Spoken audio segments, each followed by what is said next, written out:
Hello, welcome back to the channel. My name is Chuck. Thank you for being here. On this channel, we like to talk about investing into Pokemon products, particularly sealed. Today is a little bit of a change of pace, similar to the video I made on looking at YouTuber predictions. I put out a poll this morning asking my subscribers, shout out to you guys who are subscribed, what your boldest predictions are for Pokemon. I put this out a few hours ago. If you've are watching this video later and you've commented after, sorry.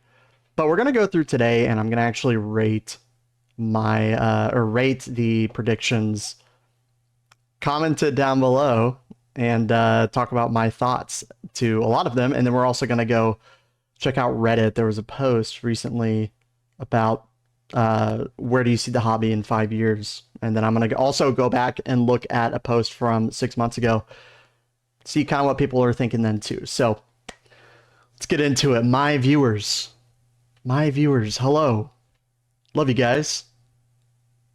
What did we say? Is this a reflection of the community? The good ones are. Let's start. Thea the Corgi. What's up, bro? Paldea Evolved will keep surprising people. Still be the #1 main set in a few years. Scarlet and Violet. I mean, is it really surprising people at this point? You know, a year ago when people didn't care about Scarlet and Violet, people did say that Paldea Evolved was undervalued. Or maybe underrated. This is true. Pretty much every YouTuber was saying that. I agreed. I bought a few boxes around that price point of like $75 after TikTok shipping and fees. It was crazy. I do believe it's going to be the #1 main set in a few years. I think if Destined Rivals was printed earlier, it would be the #1 main set. The age is going to be a huge factor in it being the #1 main set. I do think it's better than Surging Sparks. I'm not a fan of Surging Sparks, personally. Objectively, I think it's a good set to invest in. High set value, decent chase cards. Again, not my taste, but a lot of people think that. I wouldn't be surprised to see Destined Rivals blow past it at some point, but again, it's like 2 years older. I just think it will continue to be the best. So I agree. Hey, Car, I see you in the comments quite often. What's up, bro? SV base Koraidon PCTB will be one of the most expensive in the era. One of the lowest printed PCTBs, and the gem rate for 10s on the promo is about 15% and already over $1,000. And you're saying it's undervalued. Yeah, I mean, look, there wasn't a ton of demand for these products. They certainly didn't get reprinted as far as I can tell for PCTBs for SV base. A lot of them are very expensive now, up to, you know, Obsidian Flames. What is it at? 204? I mean, I could see, I mean, they're already performing quite well. I just because a promo is hard to grade doesn't mean that it's necessarily gonna directly correlate to it having a high sealed product. Now, it will help. The promo is really good, but I don't think people care about Miraidon and Koraidon that much, to be honest. And when it comes to promos, the Pokemon typically has to be pretty good, like Paldea Evolved or Obsidian Flames, Charmander, you know, starters, Pikachu, whatever. Yeah, I mean, I think it's going to perform quite well. One of the most expensive boxes in the era. I think a big part of that's just going to be age, but as far as like demand goes, Destined Rivals, Surging Sparks, Paldea Evolved, Obsidian Flames. I could even see like something like Journey Together passing it potentially. I mean, we'll see, but yeah, interesting thought. Thank you. Shifting money from modern back to vintage. Yeah, I mean, the hobby can be cyclical. We kind of saw that a little bit in 2020, 2021 during the boom. People were ripping vintage boxes like crazy. And, you know, I actually think that a lot of modern sets are that completely blow vintage out of the water.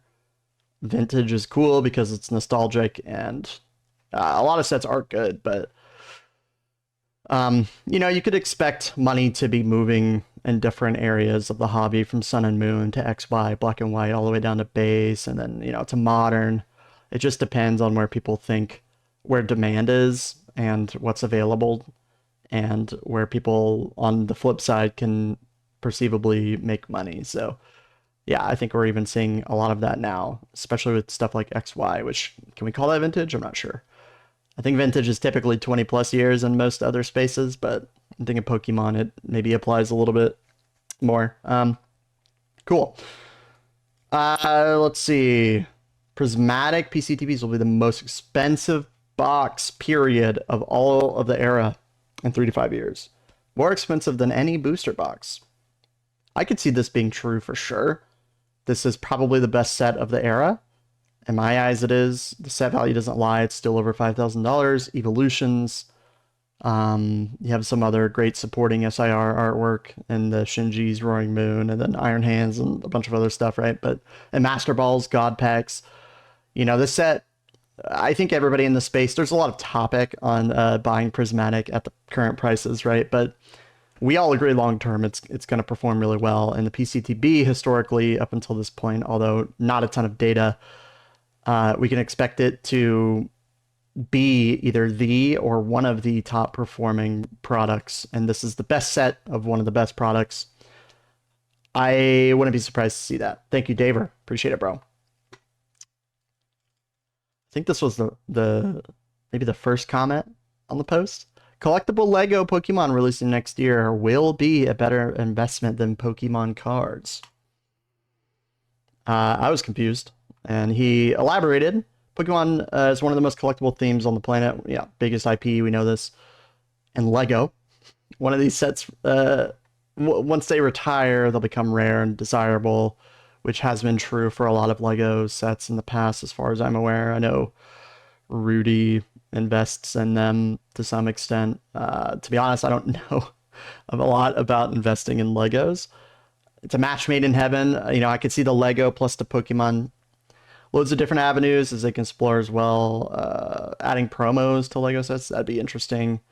There's no details currently. They do launch next year, and it will bring more people to the hobby.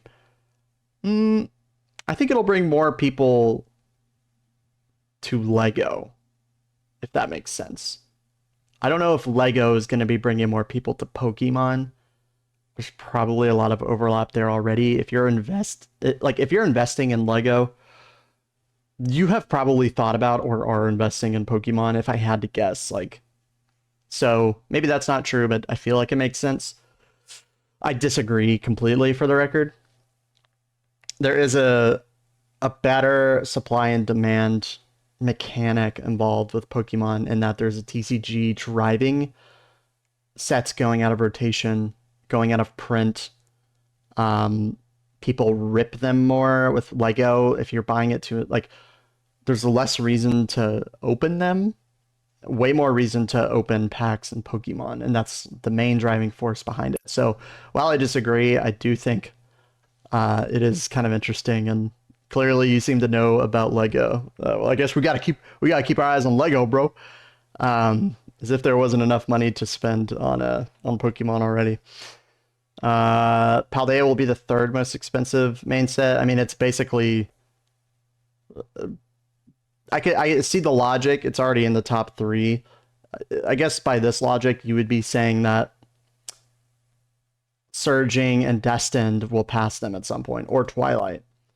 And then you say Surging will catch huge reprints late 2025. Okay, so you're saying Destined and Twilight. Well, then the same logic would apply to Destined. Although I'm assuming you think that demand is higher for Destined, which is true. Twilight could still catch a huge reprint too. So I think Paldea is definitely going to be higher than Twilight. There's a world where that set passes Paldea Evolved, in my opinion, based on all the data points that we have for age and chase cards. Although the Greninja is probably a better chase card than anything in Paldea Evolved. Maybe not. Kind of probably 50-50 for the Magikarp Greninja to people. But yeah, I think it'll be for sure top three. If it's the third highest, wouldn't be surprised. But I I don't think it'll be below Twilight or Surging. And I think Destin might just be too young. So we'll see.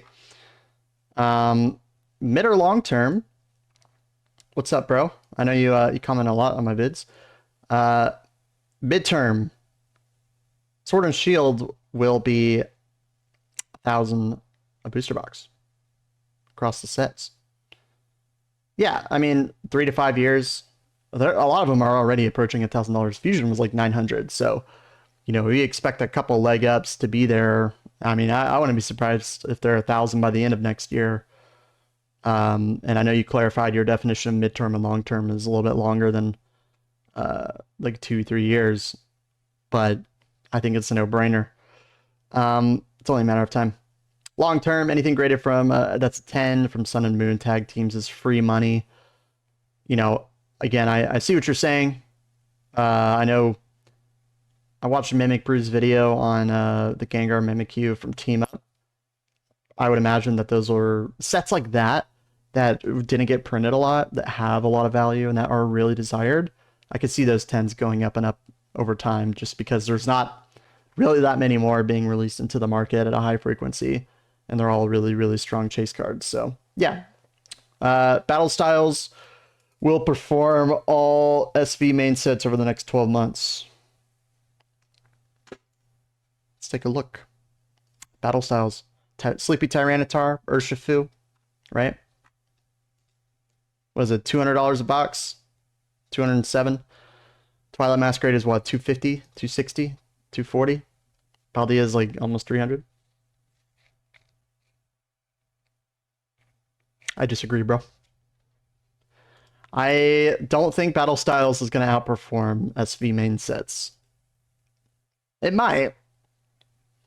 But wouldn't it have already had a huge jump by now? I mean, it's been out for well over 4 years. I do agree that it is slightly undervalued, and that it has a pretty decent set value compared to box ratio. So maybe there is some value to be had, but like people don't care about Battle Styles. They want to buy Fusion, Brilliant, right? And I think when a community in a very speculative asset, we'll say, decides that they don't like something that much, it takes a lot to change that narrative. I'm not saying it's impossible, but none of these Pokemon, aside from the Tyranitar, are ones that people care about. I mean, Urshifu is cool, but nobody's like dying for Urshifu arts. Employon's nice, but I mean, yeah, it's a rainbow. Any set with rainbow cards is gonna have a hard time, in my opinion, at this point, just where we are with the quality of IRs that we get. Let's see what else you said. I know we got a big reprint. Maybe less supply. That might be true, but there was a lot of supply of Battle Styles. Don't get it twisted. Pretty confident it hits $400 before any of the SV main sets double. So you're saying this will double before any other SV set doubles. Could happen. I could see a big jump in Battle Styles going up at some point just because it is so old. It might be one of those sets now that's just getting harder and harder to get, right? But I could genuinely see Paldea Vault being $500 before this. Do I see it being 600? I don't know. But I guess your argument at this point would say that Battle Styles is a better short-term or mid-term investment than SV era. I don't know if I agree. I just don't think there's a lot of demand for it. I don't feel comfortable putting a bunch of money into Battle Styles, but maybe I'm wrong. Who knows? I think that's a fun pick, though. It's kind of fun. People sleep on this card. So does Tyranitar. All right, let's go to Reddit. Everybody's favorite. All right, got the thread pulled up here. Let's take a look and see. This was posted an hour ago. Let's take a look and get a little pulse check on the Pokeinvesting community. Can't speak for everyone. I don't see a world where this person ever stops buying. It's super fun, even in hard times, which we did see in COVID. But then again, stimulus checks, right? People had a little bit more money than they did before. I think there's been more inflation, more stagnant wage growth. There's a whole other discussion there. Hobby, it's definitely going to continue to grow. It'll be up and down. We'll have peaks of interest, true. Definitely agree. Obviously, we can't fully rely on past performance because who knows what events will happen. I think we can say we feel confident that it will do well. All right. Hey, we got another Lego head in here. All right, so we got the TCG app. It's going to be big. I'll need to look into that a little bit more. Next year is the Pokéx Lego Collab, and on top, yeah, the 30th anniversary. They would say it looks good. What is this Pokemon Lego collab? What is this, bro? Am I dumb? I guess I haven't been paying that much attention to this, but I just it's just like, is this the catalyst that we all missed? The Black Swan event, Pokemon X Lego, Pokemon X Roblox. Okay, it's Pikachu tail.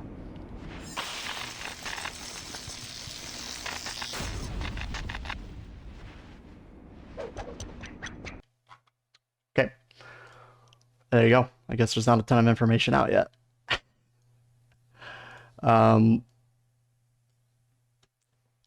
don't know. I don't know. I find it so funny. The Lego heads are the Lego heads are stoked. They are stoked about what's coming. They cannot wait to leech off a Pokemon.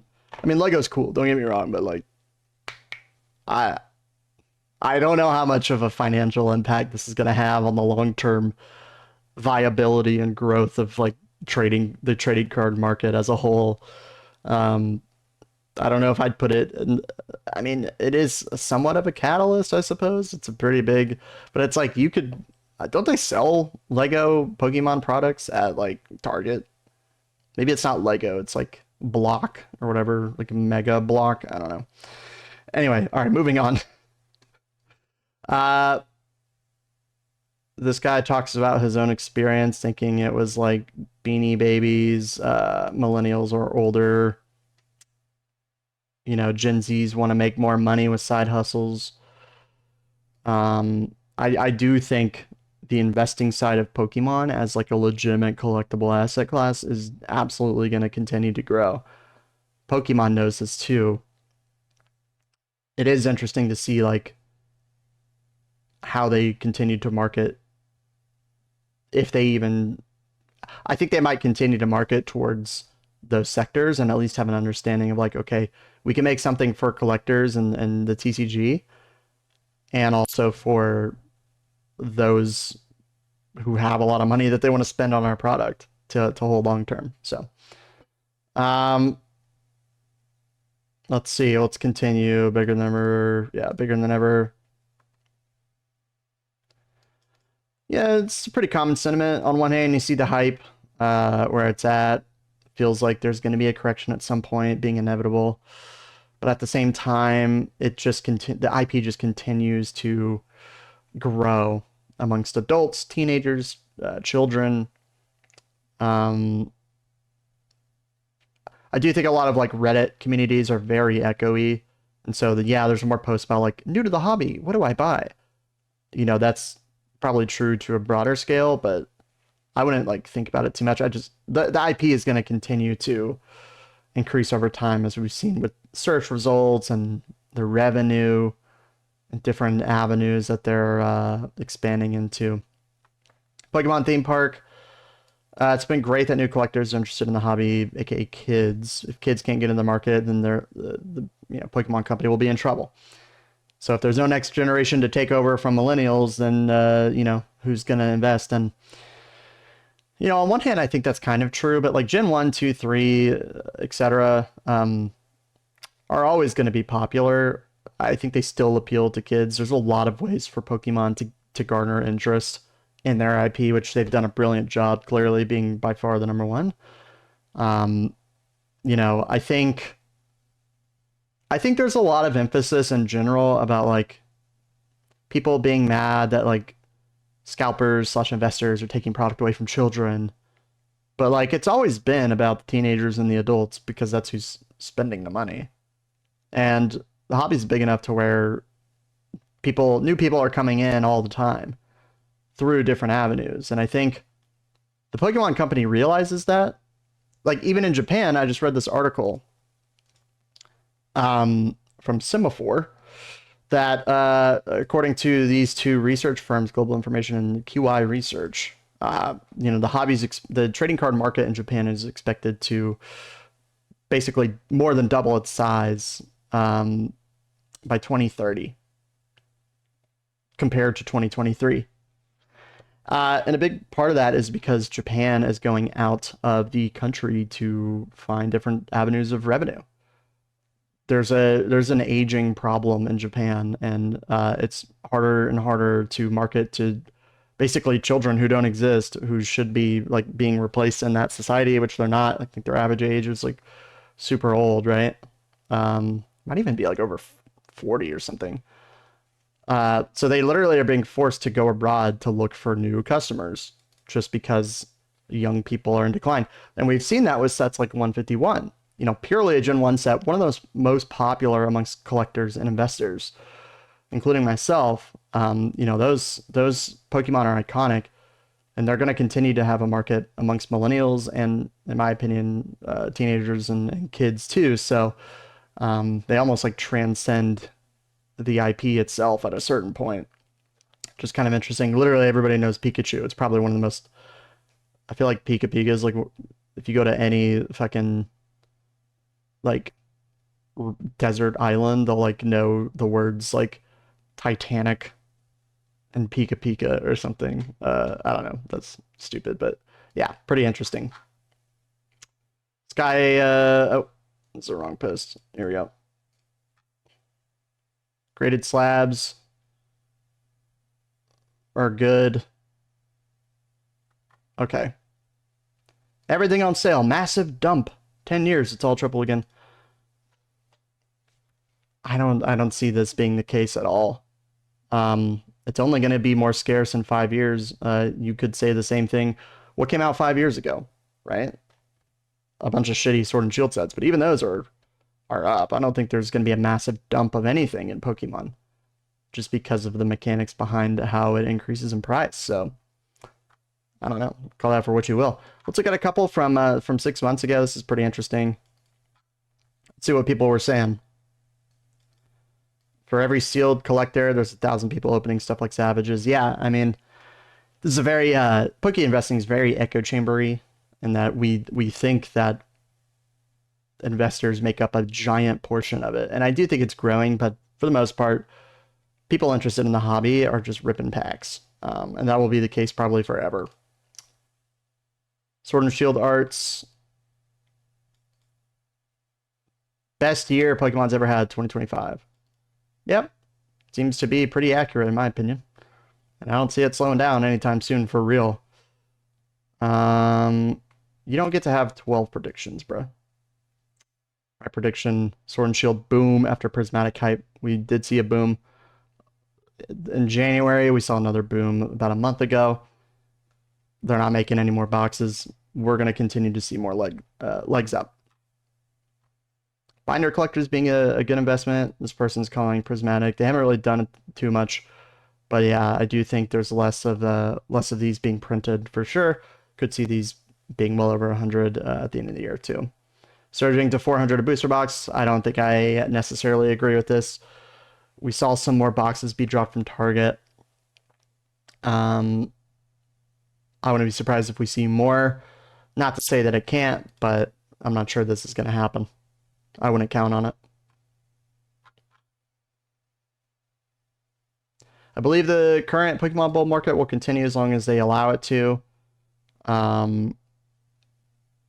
Yeah.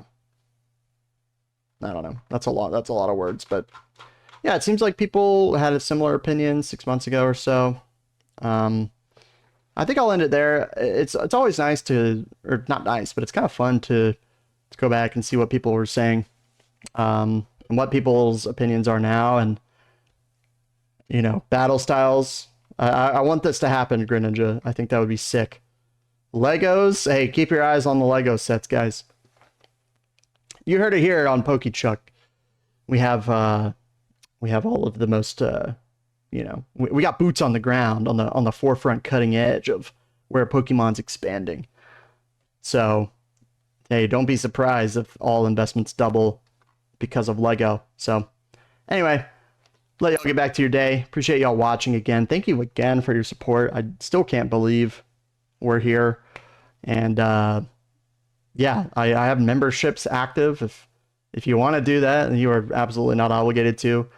But if you do become a member, you can email me anytime with any questions. I can go a little bit more in depth. Can have a conversation about what your thoughts are, what you're doing. I try to respond to every comment for the most part, but I can make a little bit more effort over there. So if you're interested in that, feel free. Again, no pressure. And I'll be having some updated emojis from a homie be made soon. So hopefully those will come. But anyway, guys, happy Monday. Hope it's been good so far. I'll see you in the next one. Peace.